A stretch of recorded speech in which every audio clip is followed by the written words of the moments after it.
Hi guys! Welcome to my YouTube channel. This is Will Bansa Realty TV. For today's vlog, papakita ko sa inyo yung another Airbnb unit. This unit is a condominium ng tita ko dito sa Red Residences. And right now, currently, ini-enroll namin and inaayusan namin for Airbnb purpose. Gusto namin ipa-daily rental. So pakita ko lang, this is the balcony. Yan. And meron tayong magandang swimming pool dito sa baba. Yan. So, ngayon is like mga 6:30 PM and nag-sunset na. And kita rin dito yung, ayan, may konting view ng Manila Bay. Tapos yung Skyway. Okay? So, now, pasok na tayo sa loob. Pakita ko na sa inyo yung unit. So, ang unit na to is a 1-bedroom / para siyang studio. This is unit dito sa Red Residences in Makati. So sa mga magustong mag-book, malapit lang to sa Glorieta, malapit to sa NAIA o sa airport. It's like mga 10 to 15 minutes via Skyway. So now, typical na inaayusan, ito yung ating pool double bed. Meron yang malambot na mattress, no? So tamang-tama para sa ating mga guests. And naglagay na rin tayo dito ng malaking closet cabinet. Ayan. So ito yung closet cabinet. Provided na rin tong mga ironing board and yon, plancha. Para sa guest, di na siya mahirapan, no? Kapag normally kasi ang target guest namin dito is yung mga foreign or yung mga balikbayan pa sa wag gusto mag-vacation at kailangan nila ng mga 5 days rental. So this unit is naka-ready for them. Tapos ngayon, ito meron tayo ditong computer table or vanity. Tapos may round mirror dyan. Ang maganda, meron na rin siyang mga USB outlet. Ito, oh. So, yan, may USB for charger. Tapos, for hair blower, pwede rin dito. And laptop, pwede rin nalang magamit. So, lipat tayo. Sa headboard, also, naglagay tayo ng another mga USB socket dito. Ayan, pati outlet. Parang gusto nila mag-charge while nakahiga, pwede. No? Tapos, another feature ng closet cabinet, may display rack dito. And well-lighted siya. Ayan. Tapos mga aircon nandito, no? Tapos naglagay din tayo ng ito, meron siyang storage, meron siyang lock. So, siyempre pag daily rentals natin, yung mga items natin na ating ipagalaw sa guest, maitatago natin dito. Tapos ito, drawers, yan, another drawers. Okay? So, lipat tayo dito sa kabilang side. So, ito na yung parang living room niya. Small space lang to, but very functional and very spacious. So, this condominium, pinurnish and kinostomize yung mga cabinet ng JB Condo Decor. So, if gusto niyo magpagawa ng furnishing, kung gusto niyo fully customize ng inyong mga condominium unit, especially for SMBC, please contact Mr. Joey Balagtas and Team JB Condo Decor. So, sila lahat gumawa nito. Lahat. Bare unit to nung tinurn over. So, sila nag-provide. So, for here, meron tayong glass dyan para mag-reflect. Medyo lumaki siya. Tapos, ito, naglagay tayo ng cabinets dito. So, ayan, well-lighted din. Meron tayong mga street lights dyan ng LED. And also, naglagay na rin tayo ng USB. Another USB dyan. Ito yung mga convenience outlet. Then, ito siya. Ayan, shoe rack. And sa ilalim, shoe rack. Tapos, dun sa baba, kung mapansin nyo, may space pa doon na well-lighted. So, para yan sa mga sandals, sleepers, anything na pwedeng gustong ilagay. And also, naglagay din tayo dito ng, ito, ayan, ceiling fan. No? Kasi, syempre, although meron tayong 1.5 horsepower na AC. Siyempre, Pilipinas, medyo mainit, no? So, para medyo mas malamig pa rin sa living area, ayan, ceiling fan. Naglagay tayo ng ceiling fan. No? And may ilaw din yan. You can change the light. And of course, syempre, for the amenity or convenience ng ating mga guests while nasa condominium unit, meron tayo ditong 40 inches TV. It's smart TV na meron siyang Netflix, no? Ayan. Netflix, Prime Video, YouTube. So later on tomorrow, darating yung mag-install ng Wi-Fi. So normally for SMDC, Whoopee yung nire-recommend namin, no? Kasi si Whoopee medyo makakatipid ka for meron silang option na if mag-avail ka ng 1-year service nila, that's only for 6,000 pesos or 5,000 pesos per year. So ang laki ng katipiran, parang 400 to 500 pesos lang per month, no? Then simpleng design, no? Tapos ito yung bago natin ngayon, meron sa kitchen, no? For the kitchen, ito, pakita muna natin tong storage. Meron tayong storage dito. Ayan. So, meron din siya, well lighted, ayan. Anything, no? Pwedeng mailagay dito. Tapos, ito, storage for mga cleaning materials. Ayan. Close natin.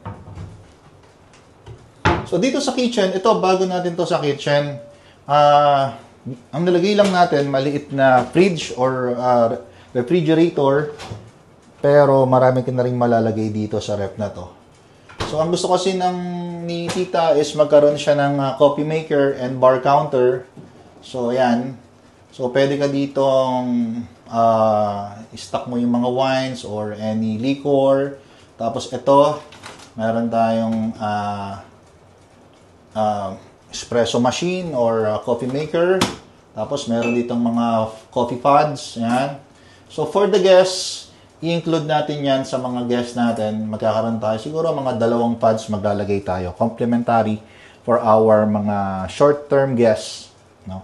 So, ito. Then, also the microwave. No? Maganda yung pwesto niya. Okay. Then, dito naman sa part na to, ayan, binago ng JB Condo Decor yung kitchen sink kasi mababaw lang siya. So, nilagyan nila, ginawang malaki. Tapos may strainer na rin dito. So, maganda rito sa, na nagagalaw mo yan. Tapos, na-change mo yung ng tubig, no?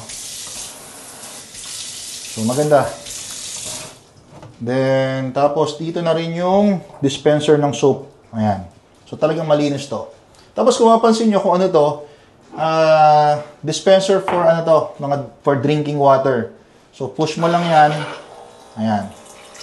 So, andyan yung drinking water mo.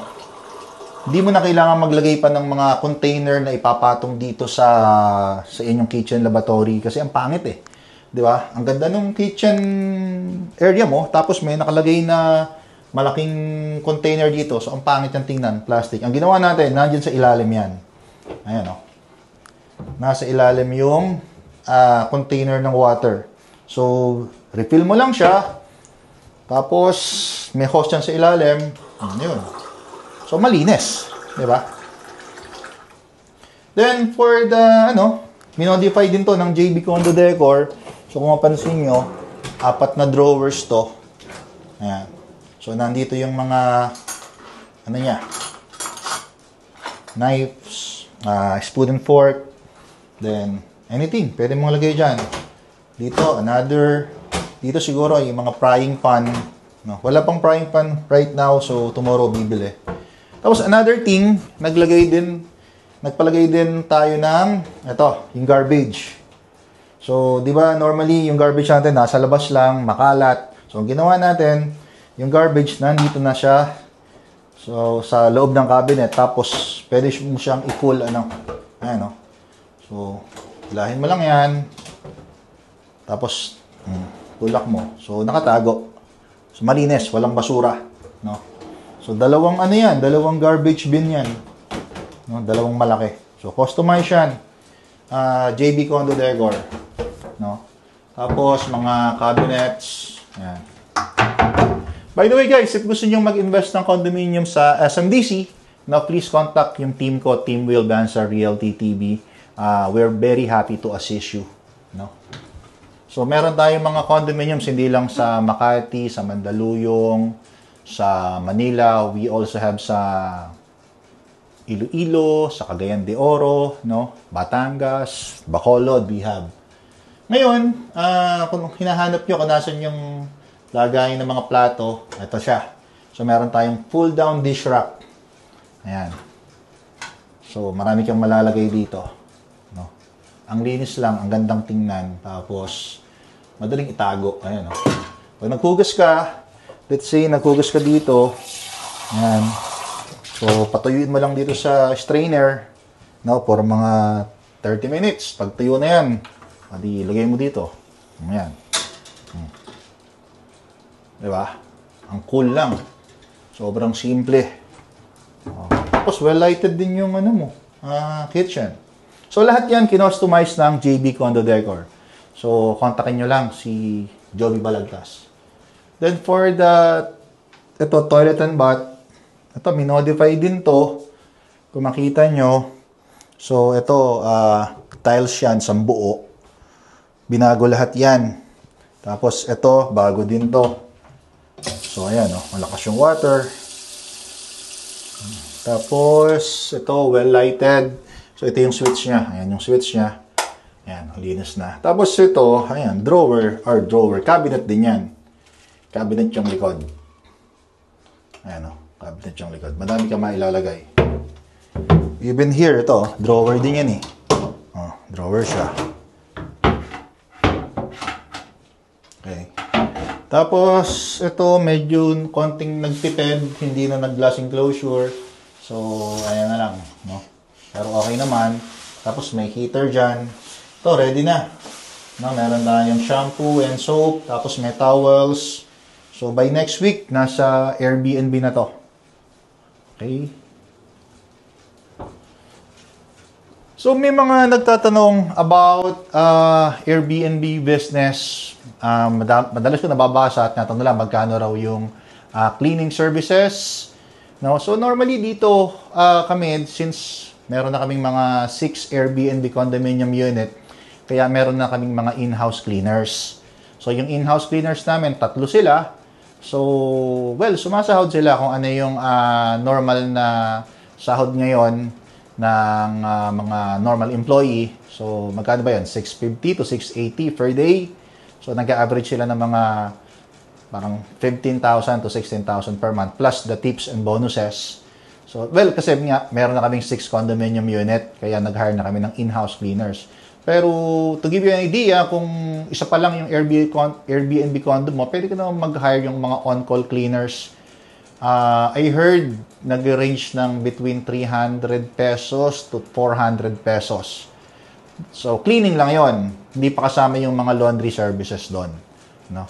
And another expenses din sa Airbnb, pag nag-start ka ng Airbnb ng mga business, so, ayan, babayaran mo, condo dues, that's automatic. Every month, binabayaran yan. 2, Wi-Fi. Second is the Wi-Fi. Third is yung electric and water. No? Fourth is yung mga miscellaneous like nasiraan ka ng aircon, kailangan mo ipalinis. Kailangan pagawa or kailangan mo ipalinis yung aircon mo. What else? Yung mga refillable. Siyempre, mag-refill ka ng mga toiletries, refill ka ng mga cleaning materials, no?